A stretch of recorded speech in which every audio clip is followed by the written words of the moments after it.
সামাজিক সংগঠন, পেশাজীবী সংগঠন, সাংস্কৃতিক সংগঠনের সদস্যবৃন্দদেরকে আহ্বান জানিয়েছিলাম।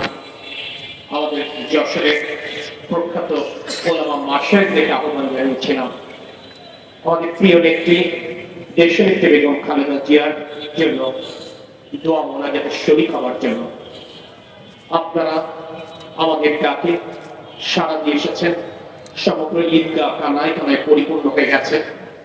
আজ আমাদের হৃদয় পরিপূর্ণ, কৃতজ্ঞতা অশ্রুসিক্ত নয়নে আমি শুধু এই কথাটি বলতে চাই, আজকের এই আয়োজনে আপনাদের সকলকে ডাকবার পেছনে যে কারণটি, সে কারণটি হচ্ছে আমরা যে মানুষটির জন্য, যে মানুষটির সুস্থতা কামনায় দোয়া মোনাজাতে অংশ নিয়েছি, সেই মানুষটি বাংলাদেশের গণতন্ত্রের জন্য, বাংলাদেশের স্বাধীনতা সার্বভৌমত্বের জন্য, বাংলাদেশের মানুষের বাক স্বাধীনতার জন্য দীর্ঘ যে লড়াই করেছেন, সংগ্রাম করেছেন এবং আপোষহীনতা দেখিয়েছেন, তার মাধ্যমে বর্তমান বাংলাদেশে তিনি দলের ঊর্ধ্বে উঠে গেছেন। তিনি আজ সমগ্র জাতির অভিভাবক হিসেবে আবির্ভূত হয়েছেন। তাই তার অসুস্থতার কারণে সকল রাজনৈতিক, সামাজিক, পেশাজীবী সংগঠন তারা কিন্তু দোয়া করছে এবং দোয়ার শরীক হচ্ছে। আজকে যশোরের সকল রাজনৈতিক সংগঠনের শীর্ষ নেতৃবৃন্দ এখানে উপস্থিত আছেন। তদ্রুপ তিনি সমগ্র বাংলাদেশের জন্য কাজ করছেন, তাই নয়, যশোরের শিক্ষা, স্বাস্থ্য এবং অবকাঠামো খাতে দেশনেত্রী বেগম খালেদা জিয়ার অবদান অনস্বীকার্য। আজকে যশোর 100 শয্যা বিশিষ্ট হাসপাতাল থেকে 250 শয্যা বিশিষ্ট হাসপাতাল, সকল উপজেলা স্বাস্থ্য কেন্দ্রকে 31 থেকে 51 কিংবা যশোর মেডিকেল কলেজের প্রতিষ্ঠার উদ্যোগ সবকিছুই দেশনেত্রী বেগম খালেদা জিয়ার করা। আজকে শিক্ষা ক্ষেত্রে যশোর বিজ্ঞান প্রযুক্তি বিশ্ববিদ্যালয়, যশোর এমএন কলেজে 22টি বিষয় অনার্স কোর্স চালু, সিটি কলেজে 8টি বিষয় অনার্স কোর্স চালু, অনুরূপভাবে যশোর সরকারি মহিলা কলেজে অনার্স কোর্স চালু, উপশহর মহিলা college, degree college, Jessore college সহ যশোরের এমন কোন প্রতিষ্ঠান নেই যে প্রতিষ্ঠান তৈরির পেছনে দেশনেত্রী বেগম খালেদা জিয়ার হাতের ছোঁয়াটা নেই। আমার প্রয়াত পিতা তরিকুল ইসলামের স্বপ্ন ছিল যশোরের এমন কোন গ্রাম থাকবে না যে গ্রামে বিদ্যুৎ পৌঁছাবে না। 2001 সালের এই স্বপ্নটি অনেক আকাশ কুসুম স্বপ্ন ছিল, কিন্তু তরিকুল ইসলামের যশোরকে নিয়ে এই স্বপ্ন বাস্তব রূপে গ্রহণ করেছিল শুধুমাত্র দেশনেত্রী বেগম খালেদা জিয়ার আনুকূল পৃষ্ঠপোষকতার কারণে। আজকে আমাদের বাচ্চারা গ্রামে গঞ্জে তার বিদ্যুতের আলোয় পড়ালেখা করে।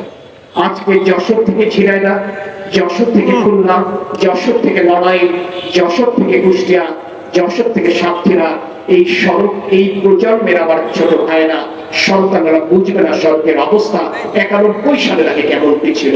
এই সকল সড়ক তৈরির পেছনে ওই মহিষী নারীর অবদান রয়ে গেছে।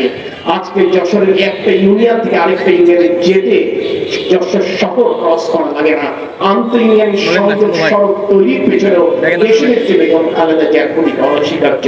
তাই আমি মনে করি যশোর বাসী তার কৃতজ্ঞতার জায়গা থেকে দেশনেত্রী বেগম খালেদা জিয়ার জন্য দোয়া করবে এবং দোয়া করছে, এবং আপনারা আমাদের আহ্বানে সাড়া দিয়ে আমাদের সেই বিশ্বাসটাকে আবার নতুন করে দৃঢ় করেছেন।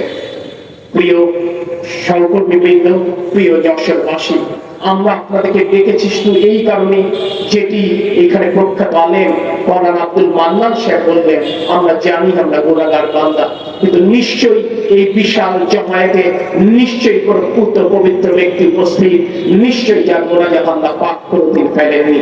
সেই ব্যক্তির মোনাজাতের উসিলায় হয়তো আল্লাহ পাক আমাদের নেত্রী, আমাদের মায়ের মতো নেত্রী দেশনেত্রী বেগম খালেদা জিয়াকে মাফ করবেন। কারণ জনগণের দোয়ার শক্তি কত তীব্র হতে পারে, কত জোরাল হতে পারে, তার প্রমাণ আমরা প্রত্যক্ষ করেছি।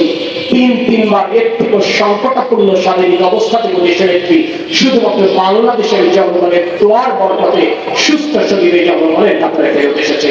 আমি বিশ্বাস করি সারা বাংলাদেশ যখন প্রার্থনারত, ইনশাআল্লাহ মহান আল্লাহ রাব্বুল আলামিন আবারও আমাদের নেত্রীকে, জনগণের কাতারে সুস্থ শরীরে ফেরত দেবেন। আপনারা এই আয়োজনে শরীক হয়েছেন, আপনারা আপনাদের মূল্যবান সময় ব্যয় করে উপস্থিত হয়েছেন, আমাদেরকে ধন্য করেছেন, আমাদের এই আয়োজনকে সুন্দর এবং সার্থক করেছেন। সেই কারণে যশোর জেলা বিএনপির পক্ষ থেকে আবারও আপনাদের প্রতি গভীর কৃতজ্ঞতা প্রকাশ করে, বিশেষ করে প্রখ্যাত ওলামা মাশায়েখরা আজকে এই মঞ্চে এসে আমাদেরকে ধন্য করেছেন, তাদের প্রতি কৃতজ্ঞতা প্রকাশ করে আমি আমার কথা শেষ করছি। পরিশেষে সকলের সুস্থতা এবং দীর্ঘায়ু কামনা করছি। মহান আল্লাহ পাক আমাদের সকলের সহায় হন। আল্লাহ হাফেজ।